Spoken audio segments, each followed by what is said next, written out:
MSF Thrithala നിയോജക മണ്ഡലം പ്രതിനിധി സമ്മേളനം മേഴത്തൂരിൽ നടന്നു. 550ഓളം പ്രതിനിധികൾ സമ്മേളനത്തിൽ പങ്കെടുത്തു. മേഴത്തൂർ റീജൻസി ഓഡിറ്റോറിയത്തിലെ സമ്മേളന നഗരിയിൽ മണ്ഡലം പ്രസിഡന്റ് ഷാക്കിർ കരിമ്പ പതാക ഉയർത്തിയതോടെ പ്രതിനിധി സമ്മേളനത്തിന് തുടക്കമായി. MSF സംസ്ഥാന പ്രസിഡന്റ് PK നവാസ് സമ്മേളനം ഉദ്ഘാടനം ചെയ്തു.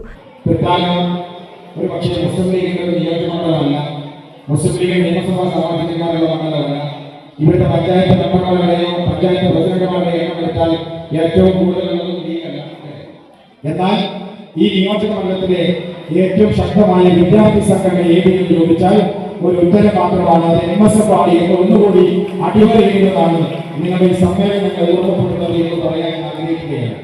തൃത്താല ഗവൺമെന്റ് കോളേജിൽ സംഘടനയ്ക്ക് ഒറ്റയ്ക്ക് ഭരിക്കാൻ കഴിയുന്ന ഒരു കാലം തൃത്താലയിൽ വസന്തകാലമായി അടയാളപ്പെടുത്തുമ്പോൾ നേരത്തെ പറഞ്ഞതുപോലെ 6 വർഷവും 8 വർഷവും ചെങ്കൊടി മാത്രം പറഞ്ഞിരുന്ന ഈ നിയോജക മണ്ഡലത്തിലെ ക്യാമ്പസുകളിൽ ചെങ്കോട്ടകൾ പള്ളിത്തരം നടത്തുകൊണ്ട് അവിടെ MSFന്റെ ത്രിവർണ്ണ പതാക പാറിപ്പടിപ്പിക്കാൻ കഴിഞ്ഞ മണ്ഡലം പ്രസിഡന്റ് ഷാക്കിർ കരിമ്പ അധ്യക്ഷത വഹിച്ച സമ്മേളനത്തിൽ ആയിഷ മറിയം മുഖ്യപ്രഭാഷണം നടത്തി.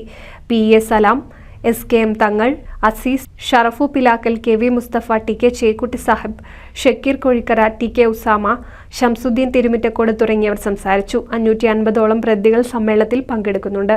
തൃത്താല നിയോജക മണ്ഡലം സമ്മേളനം 14-ന് സമാപിക്കും. NCV news Thrithala.